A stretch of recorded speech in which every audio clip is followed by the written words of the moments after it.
সুপ্রিয় দাস ঘোষ খেলোয়াড় আজ 20 বছর পর প্রথম বাংলাদেশ এবং শ্রীলঙ্কা এবং থাইল্যান্ড থেকে মেডেল নিয়ে সরাসরি মঞ্চে এলেন তিনি। নেক্সট মালয়েশিয়া সিঙ্গাপুর থেকে মেডেল নিয়ে আসতে পারি বললেন সুপ্রিয় দাস ঘোষ। মুখ্যমন্ত্রী তাকে পুলিশের একটা চাকরির ব্যবস্থা করার ঘোষণা করলেন মমতা বন্দ্যোপাধ্যায়। তিনিও যখন দেশের জন্য এত কিছু করেছে তখন আমাদেরও কর্তব্য তার জন্য কিছু করা বললেন মুখ্যমন্ত্রী মমতা বন্দ্যোপাধ্যায়। চাকরি দিই এবং অনেককে দিয়েছে, প্রায় 68-70 জনকে অলরেডি দিয়েছে কিছুদিন আগেও।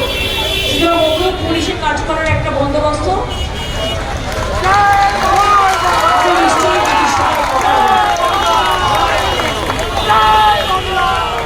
নমস্কার সবাইকে জানাই। আমি মালদার মেয়ে সুপ্রিয়া দাস ঘোষ আমার নাম। আমার স্বামীর নাম রাজু ঘোষ, উনি পুলিশ কর্মী।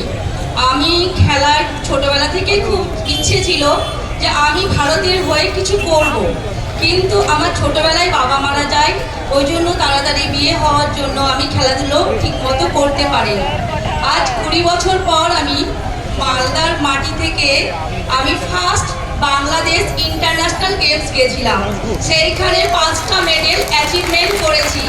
তারপরে গেছিলাম শ্রীলঙ্কা, 5টা মেডেল অ্যাচিভমেন্ট করে নিয়ে এসেছি। তারপরে আমি এবার আজকে থাইল্যান্ড থেকে রওনা হলাম দিদির কাছে। আমি এই 4টা মেডেল নিয়ে আসলাম। প্রতিবার আমি গোল্ডই নিয়ে আসি, দেশে যাই না কেন। আজ আমার main event 5000 metre walk, 1500 metre run, 5000 metre run, 800 metre run আর রিলে রেস, এইগুলো আমি পার্টিসিপেট করি। আমি যখনই যে গেমেই যাই প্রতিটাতেই প্রাইজ নিয়ে বাড়ি আসি।